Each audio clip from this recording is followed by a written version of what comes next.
in that first quarter, courtesy of the heave by June Roque. Actually, itong Perpetual biglang gumanda yung tinakbo nila in the last few minutes of the fourth quarter. Nakuha nila yung rhythm, and of course, yung sinabi mo nga kanina tama, they're challenging San Sebastian, driving to the basket and getting the foul. At yung free throws nila, yun nga 100%. They've been taking advantage of that. 6 out of 6 from the free throw line, and nakuha na rin yan. Sinabi ko nung simula, hindi pa natin masyado nakikita yung offensive rebounding itong Perpetual, which is of course their main strength as a team. We saw it towards the end. They started to go back to their identity. 7 offensive rebounds in the first quarter alone for the Altas. That led to 4 second chance points. And again, they ended the first quarter on an 8-0 run to get that 5-point lead. They were down pretty much the entire first quarter, got their first lead inside inside the last 1 minute. At ito na, 5-point lead para sa kanila. Dinagdagan pa ng buzzer beater ni June Roque. Saka hindi natin napapansin, pero grabe rin yung depensa nitong Perpetual against the big man of San Sebastian. And again, another early shot. This time it drops in. Chris Pagaran nailing the jumper. Now Pagaran is another guy who can explode for Perpetual. This is now a 10-0 run for the Altas. And they are looking to add on to this avalanche in the first half. 7-point lead for the Altas. Yes, Sumoda naman, we know that he can shoot his perimeter jumper. Kaya lang, siya lang yung malaki rito. Yeah. So I guess, kailangan na gumawa sila ng play, and that for him to stay in the shaded area so he can get up the offensive rebound. That was a difficult step back for June Roque. Oo nga. Ito, Jesse Sumoda again. This time handing it off to Desoyo. Desoyo now will kick it back out. Sumoda, another outside shot. Wala pa rin. And June Roque grabs the rebound, taking it away from Filipico. Ferreras, Galzano. He will wait. And he is looking for his point guard. Papunta kay Ferreras dito. Roque. Galzano for 3. There's Jesse Sumoda. Si Sumoda na. Yung nagbababa ng bola. Nagkabaligtad na lahat. Escobedo now. Escobedo bothered. And he will shoot 2. That's Raymart Escobedo trying to stop the San Sebastian dry spell as Chris Pagaran scores on the pull-up J. That's his specialty. They've been scoring coming from a pick, coming from a screen. Yun yung mga early shots nila na sinasabi mo, or hand-off. Hand-off. Basta may konting opening silang makita, tira na agad. Saka isang advantage din yun. Of course, yung bantay mo, nakadikit sa'yo eh. So when you take that shot, there's a high percentage na mapafoul yung humahabol sa'yo. Escobedo finally ending that 10-0 run of the Altas. Meantime, let's hear an update from Perpetual side. Medyo nagkakakuha na sila ng rhythm dito sa ating laban. They have the 6-point lead. Let's go to Julia Ong. Julia.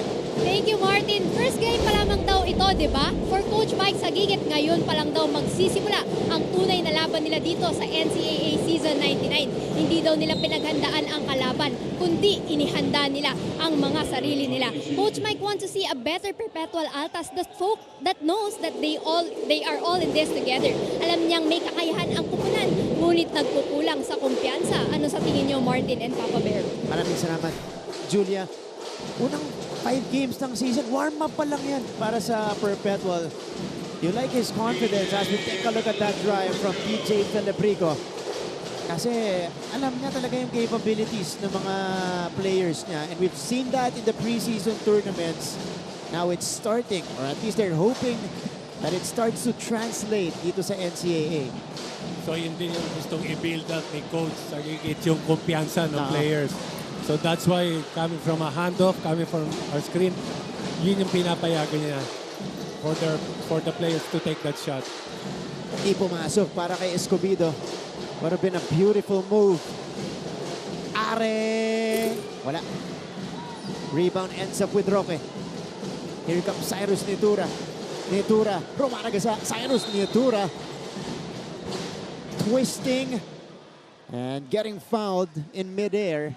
And this gives us a chance to go courtside. This time, pumunta tayo sa San Sebastian. Nandito ulit si Lizelle Nieves. Lizelle. Thank you, Martin. To have unshakable trust in the system, this is the goal ng coaches ng Stags, especially as they strive to be consistent in both their balanced offense and defense. Maganda raw ang pinakita ng Stags, especially during their last game, pero hindi ito rason para maging complacent ang koponan. Na-mention din ni Coach Jan Calios that their plays are going well because of the leadership of his veteran players, especially itong si Jesse Sumoda, with the aggressiveness and intensity shown on court. Even their bench players are also doing well in the games. The question is, will the Stags be consistent in showcasing their terrific chemistry in this ball game? Ayan lang muna galing sa side ng Golden Stags. Back to you, Martin, Papa Bear.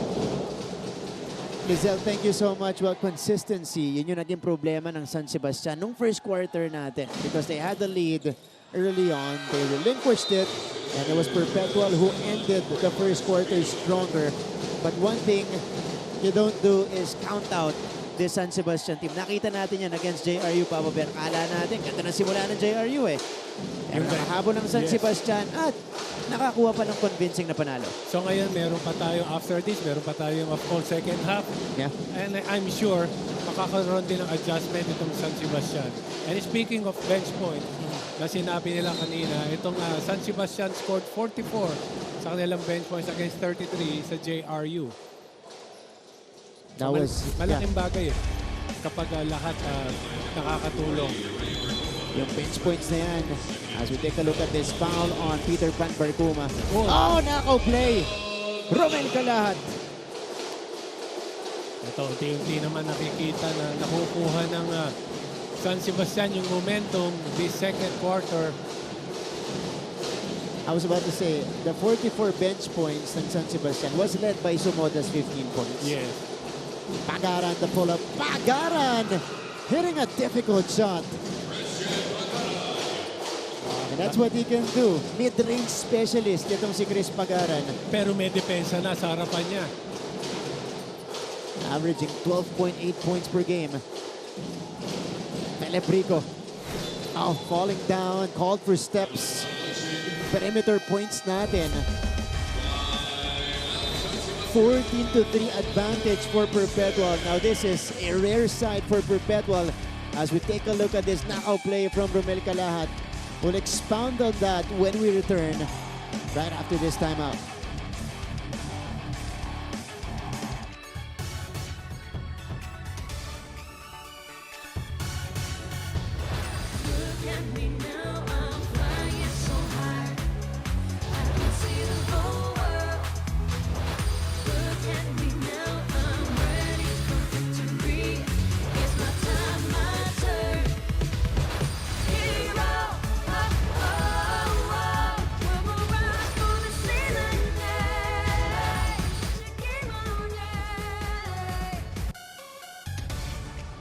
Balik sa ating laban, Romel Calahat.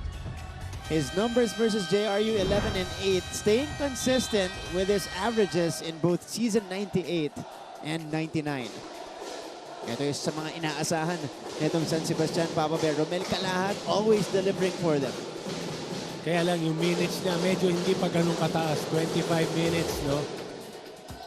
Kaya expected natin, papad na papad itong si Romel Calahat. Pero maganda nga yung rotation nila and maganda yung contribution of every player. Kaya nami-minimize yung minutes of playing. All right, we mentioned earlier the perimeter scoring of the Altas. 14 out of their 26 points coming from the perimeter.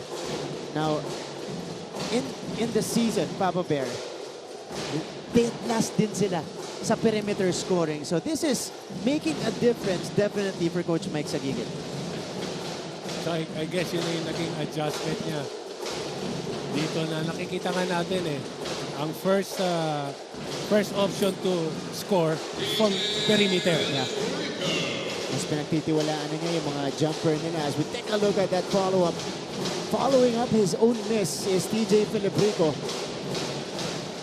Sean Orgo, who just checked in after the timeout.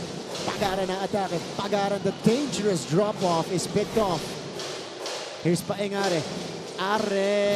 No. Omega gets it. Omega. Ahead to Pagaran. Pagaran leaves it for Nitura, who gets fouled by Una. That was a good break, a good transition play. You know, Perpetual, everything kanina. follow-up niya ito ni TJ Filibrico. Nagpaparamdam sa laban natin. Chris Pagaran with the unselfishness on that fast break play. Pinigay pa para dito kay Cyrus Nitura. And because of that play, Sumoda bumalik ulit. So, Sumoda is back in, replacing James Una. Ito si Cyrus Nitura, 0 out of 4 from the field so far. He has 2 points, both coming from the free throw line. Cyrus Nitura had another all-around performance against the Benil Blazers.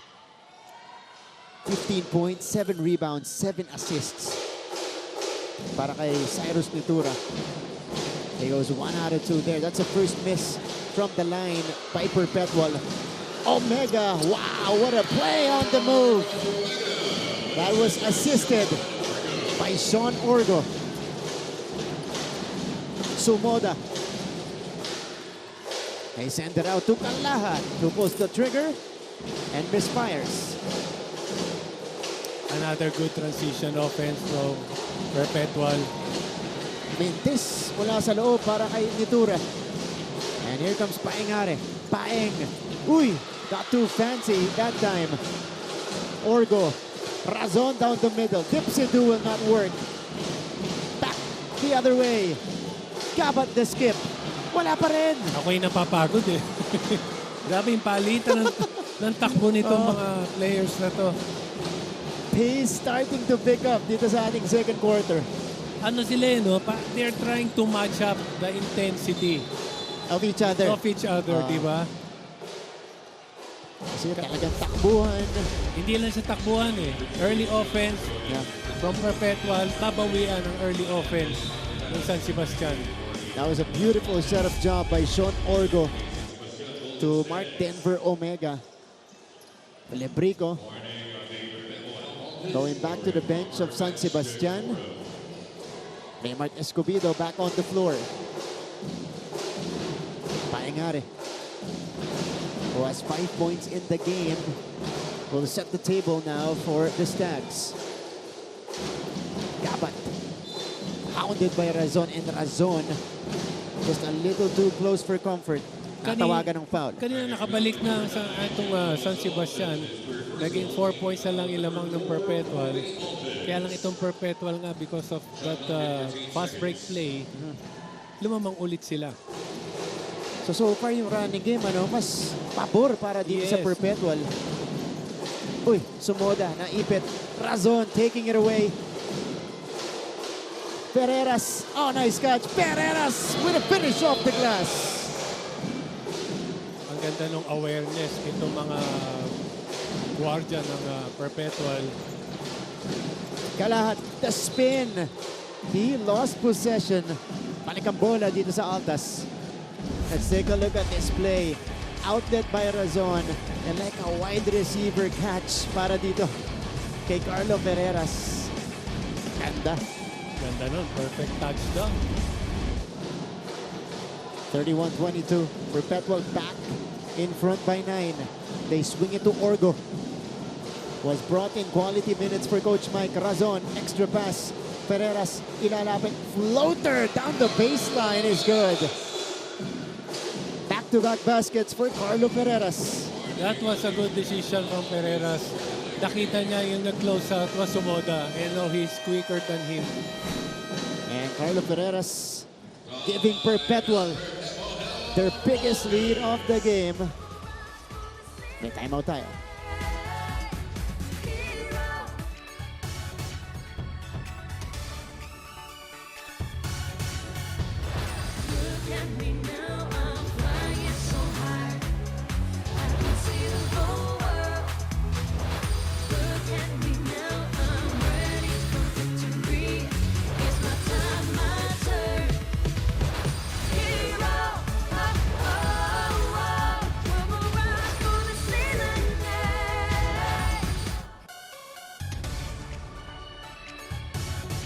We're back to the coverage. NCAA Season 99. Tignan natin ang ating key matchup. Two guards coming off the bench. Itong si Raymart Escobedo versus Carlo Ferreras. But despite the advantage in the averages para kay Escobedo, at this point, Papa Bear, mas maganda nilalaro ni Ferreras. Yes, Ferreras now, siya halos yung nagdidikta ng tempo for the Perpetual team. At hindi lang yung offense, pero if you going to look at yung depensa niya, yung pressure niya, ang daming namimintis nitong San Sebastian. Yeah. Because Ferreras is a big guard. 6'1". Na mabilis din yung mga paa. Mabilis, oo. Yeah. And of course, yung height advantage din niya. And here's our matchup, Escobedo versus Ferreras. They go to the other side talking about the stacks. Oh, Sumoda, puposisyon pa lang. Foul ay tinawag dito kay Omega. Na nagulat kasi siya na dahin bumagsak. Pero unang nakita yun yung hatak. Yeah. So MDO called for the personal. Perpetual already in the penalty. They're up by 11. Again, this is their biggest lead of the game. 33-22. Sumoda tries to trim into this one, missing on the first. Jesse Sumoda usually has a nice touch from the free throw line. This is only the 7th and 8th attempt for San Sebastian in the game. He misses both. Sayang yung chance na yun. Orgo now. Oh, trapped. Omega. Nakawala. Oh. June Roque with the easy deuce. Walang nagkaroon ng miscommunication dito sa part ng San Sebastian dahil walang tao sa ilalim. Oh, tignan mo yung assist numbers dito sa first half ng Perpetual. 9 assists already. Out of 12 made field goals for the Altas. I believe in a previous game, they actually set a season's best in assist as a team. As we take a look at this sequence, kita mo yung pasahan dito ng Perpetual leading to a wide open basket underneath for June Roque. How about the passing of Perpetual today? Much different Perpetual team we're seeing. Orgo, ilalapit, pull-up jumper is short. Addis offensive rebound, wala. Yung offensive rebound, ito nga yung sinasabi natin na ito yung isa sa factor, big factor for Perpetual every time na mayroong game sila. Yung nako-contribute nila dito sa offensive rebound.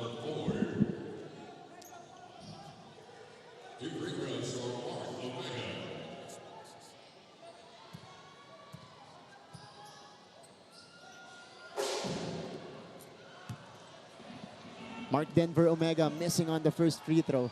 Alright, so dun sa 9 assists na itong Perpetual na meron sila dito sa first half, 7 different players ang umambag dyan, Papa Bear. Habang dito naman sa San Sebastian, they only have 2 assists right now as a team. 2 players lang. Tig-isa yung assist nila. So that tells you about the difference and why, big factor why Perpetual right now is in front. Yeah, yung mga extra pass na nakikita natin at yung percentage naman ng shooting nitong Perpetual, perfect combination. That's a stat, by the way, courtesy for Sultan of Stats, Pong Ducanes. Meantime, offensive board para sa San Sebastian. Kalahat, got away! Kalahat, another good move. Talagang yung improvement niya from last season, ibang-iba sa ngayon. Ibang kumpiyansa dito ni Romel Kalahat. He cuts the lead down to 11. Inside the minute in the first half. A minute left, that is. Omega. No go. And here comes Escobedo. Escobedo. Pass is deflected and stolen by Ferreras. Ang ganda naman ng recovery doon ng Perpetual.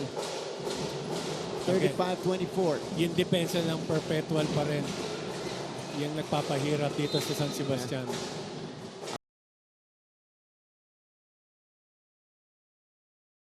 Altas 11 turnovers in total for San Sebastian.